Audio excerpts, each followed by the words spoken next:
questionamento que a empresa já teria obrigação com esses funcionários, entendeu? Você tem algo a respeito, tipo, alguma informação a esse respeito? Então, na situação, eles colocaram como data de início, vamos dizer, 1º de janeiro, e a permissão foi aprovada 1º de fevereiro.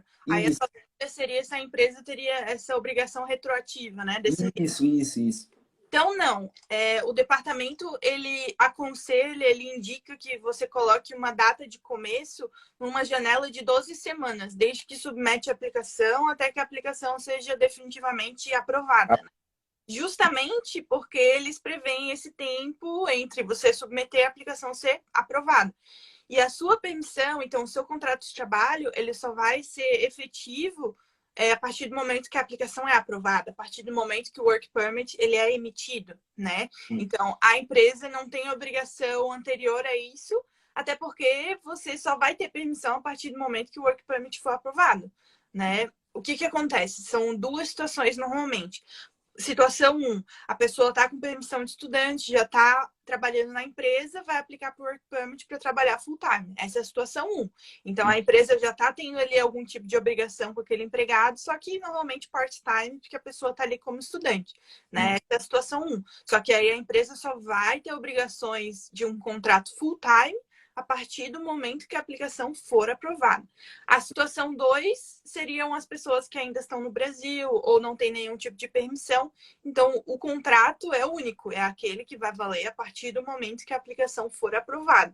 Mas nas duas situações, as obrigações daquele contrato específico só valem quando a permissão for emitida e o Work Permit for aprovado.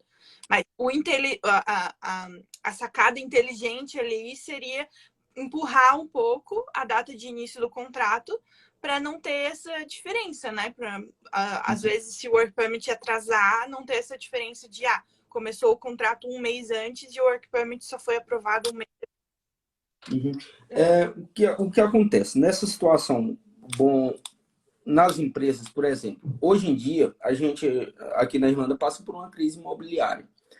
Então, teve muitas pessoas que tá com o permit na mão, o permit saiu há 2, 3 meses atrás, só que daí a empresa tá encontrando dificuldade de conseguir uma locação, né?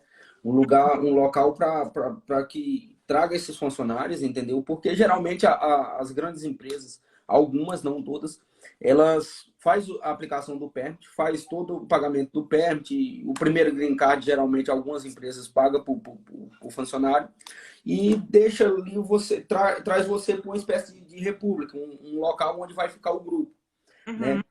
Hoje em dia, a empresa está com essa dificuldade, entendeu como é que é?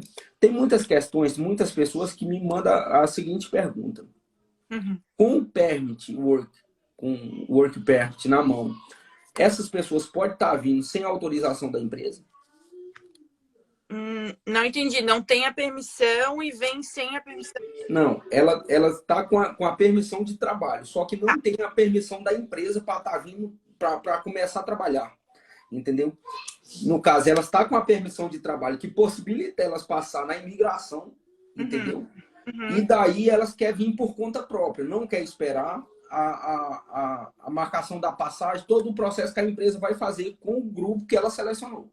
Entendeu? Por exemplo, eu já estou com minha permissão de trabalho na mão, então eu não preciso esperar pela empresa. Eu vou comprar minha própria passagem e vou para a Irlanda. Chega lá, eu vou trabalhando em outras empresas por dia e tal, até que saia a vaga para mim começar a exercer minha função na empresa que eu fui selecionado e que aplicou minha permissão de trabalho. Então, a permissão de trabalho, ela fica vinculada ao empregador, ao salário e àquela posição. Então, com aquela permissão de trabalho, você não pode assumir outro cargo em outra empresa, entende? Aquele stamp one, aquele work permit, ele fica limitado àquela empresa. A pessoa até pode vir antes, se antecipar, comprar passagem, achar acomodação, só que ela não vai poder trabalhar. Então, até que ponto é interessante a pessoa vir antes, sem poder trabalhar, né? E aquele tempo já vai estar correndo. Então, é como se o Work Permit já estivesse correndo. E aí, depois, para renovar, vai complicar, porque, em tese, você já deveria estar trabalhando. Então, o meu conselho seria vir quando já tiver certo que você vai poder começar a trabalhar, né? Justamente porque não vai poder trabalhar em outro lugar, não com Work Permit. Uhum. Esse final da sua resposta caiu corretamente com minha próxima pergunta. O que acontece, por exemplo, se eu pago minha permissão de trabalho, eu tenho mais possibilidade de transferi-la ou é igual quando a empresa paga, por exemplo, aí a pessoa não está feliz na empresa com um ano de trabalho. Eu paguei minha permissão de trabalho, eu não estou feliz com a empresa, eu vou procurar uma empresa, ou uma próxima empresa que possa fazer a transferência do meu permissão de trabalho. Uhum. Então, você pode depois de 12 meses, né? Existe essa regra que você tem que ficar pelo menos um ano, porque a empresa colaborou com a tua aplicação, né? Com o teu processo de permissão de trabalho. Então, é entendimento do departamento que pelo menos um ano você tem que permanecer na empresa. Depois de um ano, se por N razões não deu certo a relação de trabalho, você pode procurar uma nova oferta de trabalho, mas teria que aplicar para um novo Work Permit, né? Isso vem muito em relação ao que eu falei antes. Então, como o Work Permit ele é extremamente limitado àquela empresa, àquela posição, aquele salário, se você decide mudar de employer, mudar de empregador, tem que aplicar de novo, né, uma nova aplicação. Então, é como se começasse do zero. Só que a diferença é que você já vai ter aí um ano de experiência, né? Então, é positivo. Depois de um ano trabalhando num lugar, é mais fácil você conseguir uma nova oferta de trabalho, às vezes com um salário melhor, do que você vindo do zero, né? Então, mas é possível sim, depois de 12 meses. No caso, depois de um ano de trabalho, você já vai ter mais conhecimento com o pessoal, vai ter mais desenvolvimento com a área, né? Então, no caso, a transferência de permit não existe.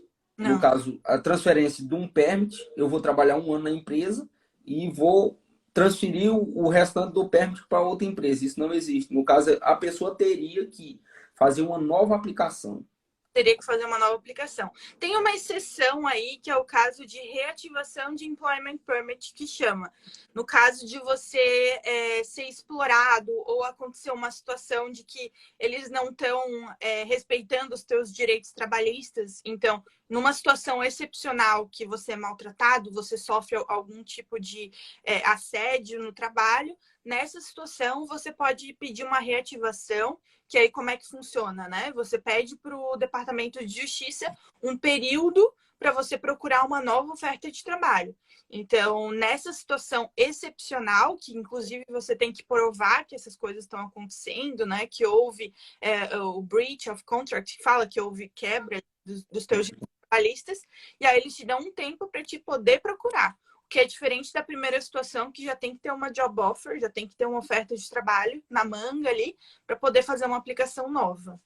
Muita gente não sabe dessa situação e acaba ficando ali naquele ambiente de trabalho que muitas vezes é tóxico, está sofrendo algum tipo de assédio, enfim, estão infringindo ali os seus direitos trabalhistas e a pessoa não sabe que tem essa possibilidade de pedir a reativação. Então, é importante saber disso, né? Saber dos seus direitos. Sim. Então,